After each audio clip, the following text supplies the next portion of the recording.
It's a good question. And, within the preaching tradition, there's a constant borrowing from your earlier language. So with the, for instance, just to go back to the "I Have a Dream" speech, and this is something I should have mentioned at the time, he'd used that idea of the dream plenty of times before that. He used it at one time in the Birmingham campaign earlier that spring. He used it when he spoke at a huge rally in Detroit in the summer of 1963, right before the Birmingham campaign. Some people were saying as he was speaking, "Tell us about the dream, Martin," and that's when he went into that extemporaneous riff on the "I Have a Dream" aspect. But it was rooted in his larger oratorical tradition. To my understanding, with the Memphis speech, there was no sort of planned remarks before that because he was called immediately to give it. But like any speech the king gives, it riffs off of his earlier speeches. But one of his most impressive oratorical gifts was his ability to craft really poetic, original language within, even as he was borrowing from other sources.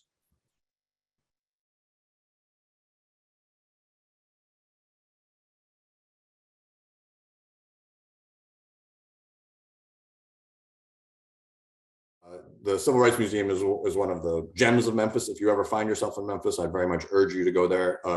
Just in case you don't know, it's built into the Lorraine Motel, and it is it's really going through a dramatic period of growth and importance.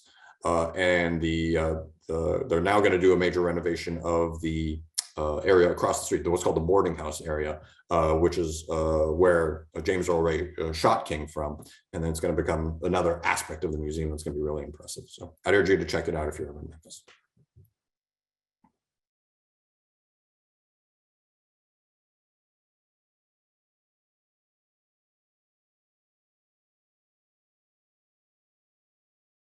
It was not a close relationship.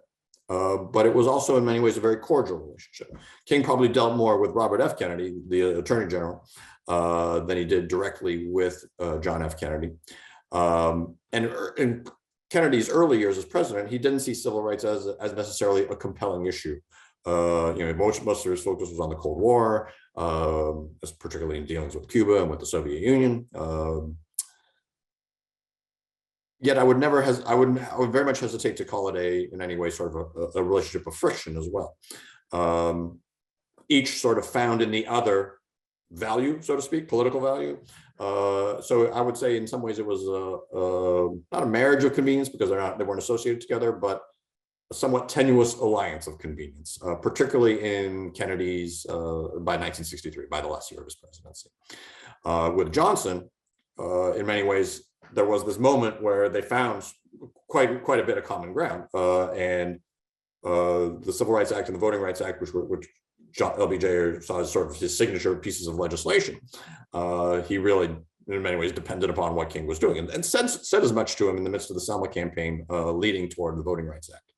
But they also, of course, had a very dramatic split from each other in the aftermath that was driven especially by King's criticism of the Vietnam War, but also from LBJ's larger alienation from the civil rights movement, particularly in the midst of urban violence, where he felt like the political window had essentially closed on any type of racial reform.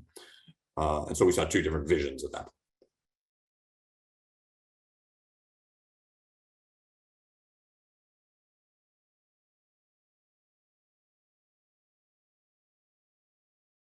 point. There are at least two recent arrests of women who refused to give up their seat on the bus, and about the year prior to Rosa Parks' arrest.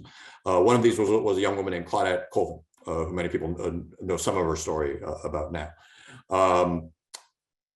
E.D. Nixon, who's the head of the local NAACP, didn't use either of those instances as a launching pad for the Montgomery bus boycott, because he didn't see them as kind of galvanizing figures who the community would rally around. Colvin came from a more working class background. She was later, I think she was 15 years old, and soon after pregnant. So there was this, what we sometimes call the politics of respectability. Rosa Parks plugged into that idea more, right? She was a figure who was seen as more universally admired. She had a working class job as a seamstress, but she had sort of middle class demeanor to her, so to speak, right? She was someone who, and she had this respect from the broader political community because of her work with the NAACP and investigating cases of sexual violence and her activism in general. So she was both as an activist and as a symbol, for better or for worse, right, was kind of picked as a figure. I wouldn't say it was staged because, her arrest wasn't something that was planned. She decided on that herself. But it was recognized by Nixon and by others as an opportunity that to them seemed different from the arrest of Cole.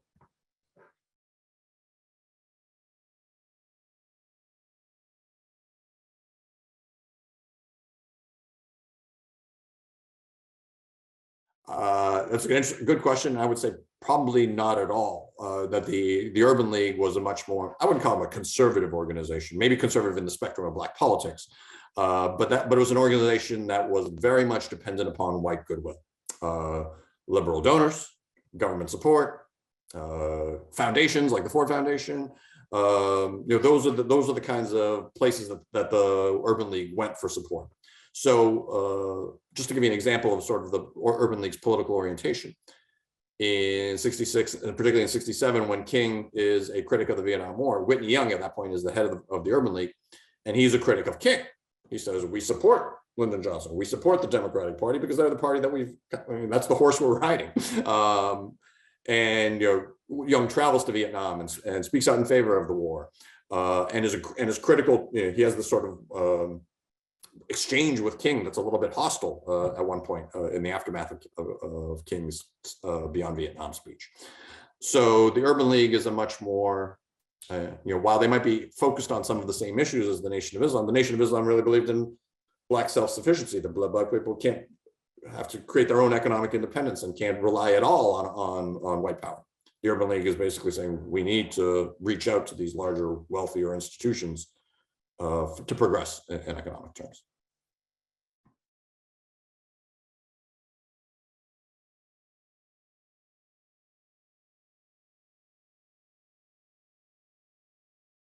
Oh, I know a great book you should read about it. That's the book I wrote. It's called Down to the Crossroads. It's the history of the Meredith March in 1966, and I wrote it. So I'd love for you to read it.